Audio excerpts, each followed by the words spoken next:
좋아요, 구독.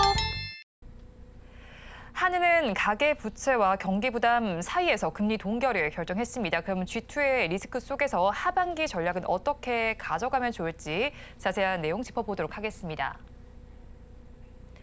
잭슨홀 미팅을 하루 앞두고 금통위가 열렸습니다. 5번 연속 금리 동결을 결정했는데 근데 이창용 총재의 경우에는 금리 인하는 시기상조라는 발언을 했고요. 가계부채 완화에 초점을 맞추고 있다고 말을 했습니다. 지난달에 은행권 가계대출이 6월에 이어서 역대 최고 수준을 기록했는데 우리나라 금융 전반에 대한 한은의 인식도 좀 궁금하고요. 역대로 또 금리 격차가 벌어진 만큼 이런 부분에 대해서 저희가 어떻게 봐야 할까요?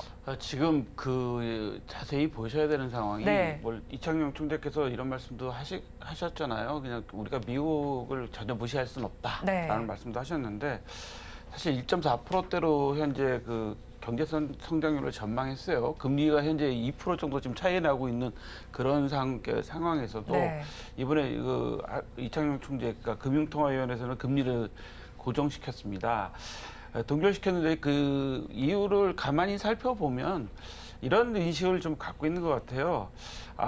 일단 우리가 미국이나 중국이나 G2를 무시할 수는 없지만 네. 당장 우리 경기도 더 중요하다라고 보시고 중요하죠. 있는 것 같아요. 네. 그래서 지금 우리나라 경제 전망도 지금 이번에 낸 경제 전망이 1.4%거든요. 네. 그럼 작년 2월 달에는 2.5%로 했다가 네. 지금 1.4%까지 내려왔으니까 엄청 많이 내려왔는데 네.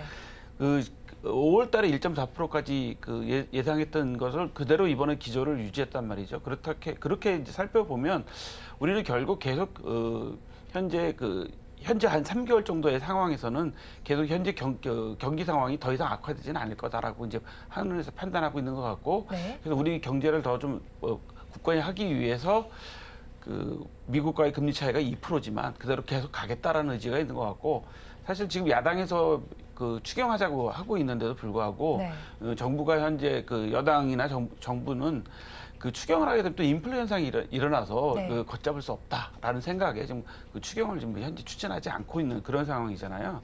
결국은 이제 한국은행에서 지금 보는 것을 가만히 살펴보면 네. 지금 중국 경기 회복세가 많이 더디다. 뭐 이런 것들을 지금 생각하고 있는 것 같아요. 왜냐하면 중국 경기 회복이 우리가 앞서도 많은 말씀들을 하지만 뭐 지금 소금 얘기 나오고 막 난리지만 네. 중국은 지금 부동산 시장 문제가 걷잡을 수 없는 상황에 온 것 같아요.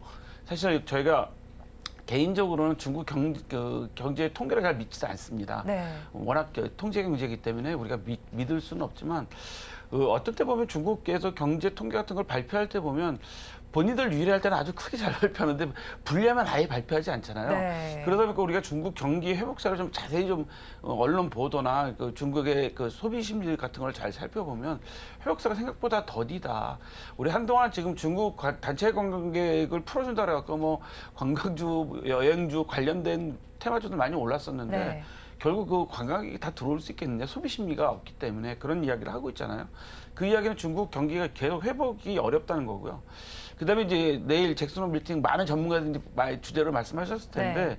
미 연준이 어떻게 나갈 거냐. 추가로 또 긴축할 가능성이 있다라고. 왜냐하면 한국은행에서는 어떻게 봐야 되는지 좀 보수적으로 봐야 되거든요.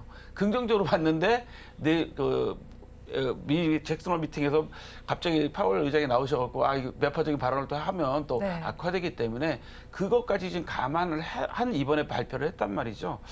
그런 것들을 볼 때는 저는 한국은행이 상당히 신중하게 하고 있다. 그래서 상당히 긍정적이다라고 좀 말씀드리고 싶고, 제가 지금 8월달 한국은행 경제 동향 지표 보고서를 보고 왔는데 꼭 네. 많은 분들한테 특히 주식 투자를 하시는 분들이나 경제에 관심 있는 대학생들 이런 분들한테는 한국은행 홈페이지에 들어가서 그런 좀 보고서를 좀 많이 좀 보시라고 좀 하고 싶어요. 왜냐하면 그런 보고서에 다 나와 있습니다. 그래서 한국은행에서 보는 내용은 하반기 이후, 그러니까 지금도 하반기지만 네. 지금부터는 우리나라 소비도 완만하게 좀 회복되지 않겠냐. 그다음에 수출 부진도 좀 완화되지 않겠냐. 왜냐하면 수출이 하반기에는 좀 많이 되잖아요. 그래서 완화되지 않겠냐라는 것을 지금 가지고 있거든요. 근데 소비도 많이 지금 회복되고 있는 상태로 보여집니다. 물론 네. 이번 일본 후쿠시마 수산물 문제로 말씀들 많이 하시는데 이럴 때 사실 회 먹으러 가서 대우받거든요. 우리가 네. 강릉에 산불 났을 때도 많은 분들이 산불 난다 왜 가냐고 했는데 네. 오히려 거기서는 또 많이 와달라고 하셨잖아요. 그런 것처럼 소비가 지금 회복되고 있고 저도 며칠 전에 제주도도 다녀오고 네. 뭐 공항에도 좀 나가봤더니 많은 분들이 다니고 계시더라고요. 그러면 소비는 한편에서는 회복되고 있다라고 좀 보여지기 때문에 한국은행이 좀 정확하게 보고 있다. 그래서 이제 이걸 이제 다 정리해서 말씀드리면 중국의 경기 회복세는 더딜 것으로 보고 있고 네. 내일 잭슨 홀 미팅에서 파월 의장이 무슨 말을 할지는 아무도 믿을 수 없다. 네. 거기에다가 하반기 이후에 우리나라 경기는 좀 소비가 좀 회복되면서 그다음에 수출 부진은 좀 완화될 것이다. 그러니까 수출이 좀 더 늘어날 거다라는 게 한국은행의 시각이라고 봐야 될 것 같습니다. 네, 평론가님 말씀대로 이거 방송 보시는 시청자분들께서는 한국은행 홈페이지 들어가셔서 보고서 내용도 꼭 체크를 해보시면 좋겠습니다. 또 이창용 총재의 경우에는 우리 금리 정책이 미국 통화 정책에서 좀 자유로울 수 없다라는 취지의 발언을 했습니다. 미국의 경제 지표는 긴축 기조를 장기화하는 데 좀 힘을 싣고 있는 상황이고요. 또 중국에서는 평론가님 말씀처럼 경착륙 우려감도 있는 상황인데 우리 경제의 잠재로 리스크는 어떻게 된다고 보실까요? 저는 이창용 총재님을 좋아하는 팬 중에 한 사람인데요. 네. 그 창드래곤이라고 별명을 많은 분들이 붙이시더라고요. 네. 근데 어제 말씀하신 걸 들어보면 금리가 낮아질 가능성이 크지 않다. 네. 지금 그러니까 당장 금리가 지금 우리나라도 당장 금리를 낮춰야 된다거나 미국도 당장 금리가 낮아질 가능성이 크지 않다. 이거 왜 미국의 통화 정책에 우리가 독립적일 수 없냐면 우리가 2009년도 리먼 브라더스 사태를 겪으면서 전 세계 금융이 다 연결돼 있다는 걸 다 느끼셨어요. 네. 우리나라 2009년도 리먼 브라더스 사태 때도 우리나라 금융기관들이 미국의 그 파생상품에 투자했다가 손해를 많이 받지 않습니까? 네. 그리고 우리도 서학개미라고 해서 미국에 투자하시고 계시는 투자자들이 많이 계시잖아요. 네. 그렇기 때문에 전혀 우리나라가 해결할 수는 없고 전 세계 이제는 경제 특히 통화 금융이 다 연계성이 있기 때문에 네. 자유로울 수가 없는 거죠. 근데 이창용 총리께서 그 말씀하셨잖아요. 금리 당장 낮아질 가능성이 크지 않다. 그래서 부동산 투자하는 거 좀 고려를 좀 해봐라. 금리가 당장 낮아질 거 아니기 때문에 지금 부동산이 뭐 바닥이라고 생각해서 지금 집을 살까? 뭐 이렇게 생각하고 네. 있고 우리 속된 말로 영끌한다 그래서 젊은 분들이 많이 사시려고 하고 있어요. 그러다 보니까 일부 인터넷 은행에서는 34세 미만에 대해서는 뭐 대출 안 해주겠다 뭐 이런 네. 이야기도 나오고 심사 다시 하겠다는 이야기도 나오고 있는 상태인데 그래서 한국은행 총재께서 이 경고를 하신 거라고 좀 보여져요. 네. 부동산이 아무리 바닥이라고 해도 본인의 경제 체력에 맞지 않게 금융을 이용해서 부동산에 투자를 했을 경우 특히 주식에 투자를 했을 경우에는 당장에 낮아질 가능성이 없기 때문에 네. 상당히 클 것이다라고 지금 경고를 하신 것이기 때문에 이 부분에 대해서는 우리가 좀 새겨드려야 되지 않을까 싶어요. 그렇죠. 이런 뭐 지표들을 당장 보면서, 낮아지지 네. 않는다는 그거 중요한 거 아셔야 될 것 같고요. 지금 우리나라 금리가 그 미국의 금리를 빼고 네. 그다음에 인플레이션을 인플레이션 상황을 제외하면 미국 뺀 선진국보다 높은 수준이란 말이죠. 그렇게 생각해 보면 우리가 지금 금리가 절대 우리나라 금리가 낮은 수준이 아니고 네. 그다음에 떨어질 가능성이 상당히 적습니다.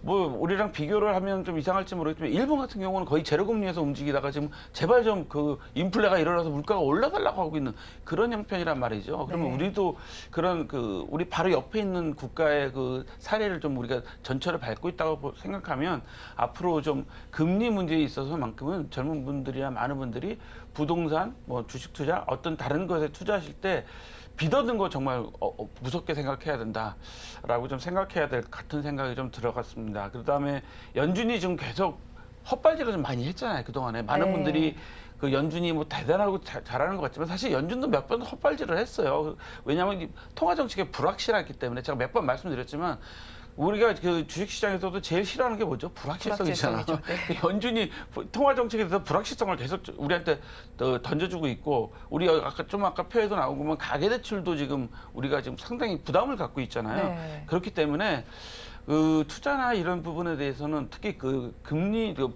빚을 얻어서 투자하시는 것은 어떻게 보면 리스크를 많이 안고 가는 건데 네. 그런 것에 모든 가능성에 대비해야 되기 때문에 무리한 대출을 얻어서 뭐 투자를 하시는 것에 대해서는 저도 그렇고 한국은행 총재님도 말씀하신 거에 정말 귀 기울여 드려야 될 것 같습니다. 네, 금리 정책이 아직 불확실한 만큼 대출에 대해서는 경각심을 저희가 네. 좀 가져야 되겠네요. 그리고 한은 역시도 특히나 또 중국발 리스크가 우리 경제에 미칠 환경을 예의주시를 하고 있습니다. 사실 중국의 성장세가 약화되면서 상품 교육이 축소될 것으로 예측이 되고 있잖아요. 그중에서도 IT 쪽을 좀 살펴봐야 될 것 같습니다. 하반기 IT 부문 중심으로 좀 수출이 회복될 것으로 예상이 되고 있었는데 좀 더딘 상황이죠. 그렇다면 남은 하반기 동안 어떻게 전망을 하실까요? 일단 저는 중국 시장은 좀 우리가 정말 심각하게 좀 받아들이고 봐야 된다. 우리가 그 사드 사태 때 중국이 바로 관광객을 끊어버리고 뭐 수입을 뭐 금지시켜버리고 어려운 상황을 겪어봤지 않습니까? 그런데 중국도 꼭 필요한 건 수입을 많이 해갔어요. 우리가 반도체가 중국에 꼭 필요하니까 수입을 많이 해갔단 말이죠. 근데 중국은 본인들 유리한 것 때는 뭐 무조건 크게 하고 불리한 것에서 적게 하는 현상이 있는데 지금 중국 부동산 시장이 변화하고 있단 말이죠.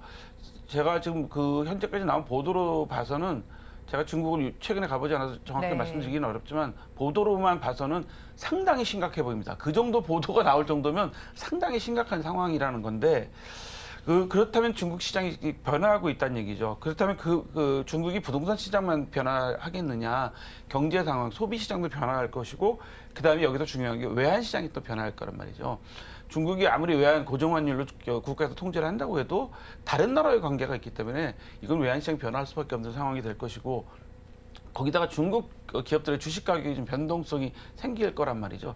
그렇게 되면 확실하게 변화되면 중국의 경기 회복이 좀 어려운 상황이 갈 것이다.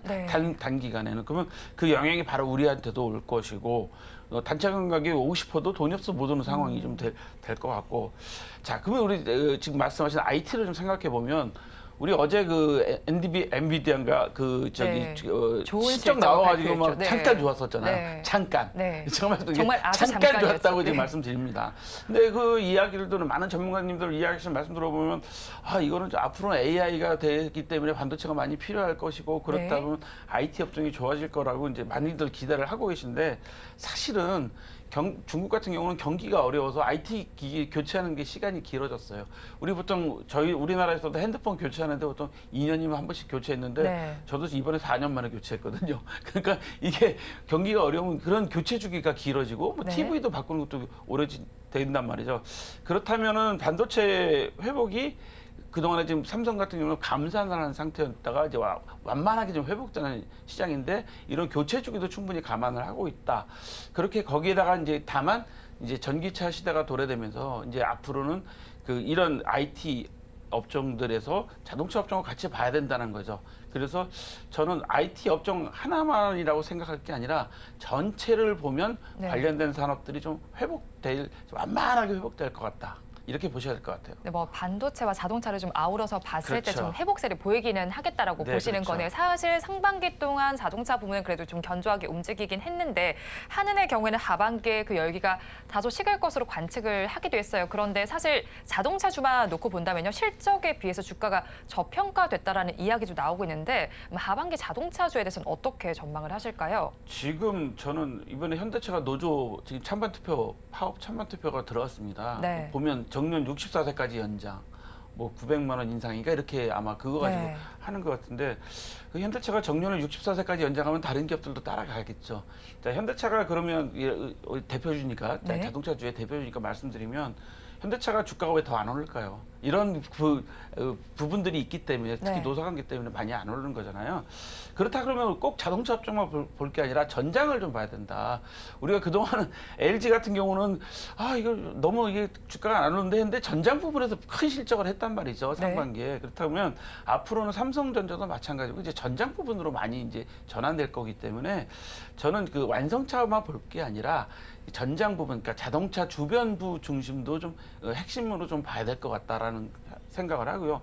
KG 모빌리티 같은 경우도 노사 합의 그냥 한 번에 딱 끝나버렸어요. 회사를 살리자는 그 노사가 합의를 바로 이루어졌기 때문에 이미 자동차 부분에 대해서는 회사를 살리자는 소형 회사들은 그렇게 하고 있기 때문에 자동차 완성차 업종도 중요하게 봐야 되겠지만 지금 말씀드린 것처럼 그런 그 소형주들이 지금 회사를 살리자고 노사가 힘을 합치고 있다면 이런 회사들이 오히려 더 좋은 실적을 갖고 올 수 있는 여력도 있는 것이고 지금 말씀드린 것처럼 타이어나 자동차 주변 부품 같은 업종들도 네. 점점점 더 좋아지고 있다 하기 때문에 그런 부품들도 잘 봐야 되는데 우리가 좀 봐야 될 게 오늘 아침에도 어느 전문가분이 방송에 나와서 그런 말씀하시던데 전기 자동차 소재에 대해서 전망을 좀 다르게 하고 있더라고요. 네. 뭐 현대차에서 중국 배터리를 쓰는 거에 대해서 이제 잘못 설명하고 있다고 말씀을 하시는데 그런 전망들도 다 엇갈리고 있단 말이죠. 그러니까 전기차도 배터리 소재와 방식에 따라서 다 엇갈리고 있는 상황이기 때문에 저는 그 자동차 완성차뿐만 아니라 주변부들의 주식 중에 분명히 보석 같은 진주, 네. 속의 진주 같은 주식들이 있어요. 그래서 그런 주식들을 좀 찾는 노력들을 좀 하셔야 되지 않을까 생각드는데 특히 그런 부분들이 있습니다. 그동안은 저희가 내연기관차 부품들 생산하던 기업들이 지금은 전기차나 아니면 다른 걸로 전환을 하려고 정말 뼈를 깎는 노력들을 하고 있거든요. 네. 그런 회사들 중에 정말 진주들이 나올 수 있다. 그래서 저는 완성차만 볼 게 아니라 자동차, 전기차에서도 소재와 또 관련된 부품주들을 좀 다시 한번 큰 눈 뜨고 살펴보셔야 될 것 같습니다. 아, 네. 자동차는 완성차 업체만 볼 것이 아니라 소부장 기업도 네. 보고 전장까지 좀 시야를 네. 확장해 보면 좋겠네요. 그렇다면 또 한국은행에서는 국제금융 환경도 좀 주시를 하고 있습니다. 특히나 뭐 미국의 경제 환경이나 중국의 부동산 규제와 관련된 이야기도 좀 있고 리스크가 있고 거기에 또 이상 기후 현상도 있는데 이런 상황 속에서도 우리나라 상저하고 전망이 있었는데 그게 유효하다고 보실까요? 저는 유효하다고 봅니다.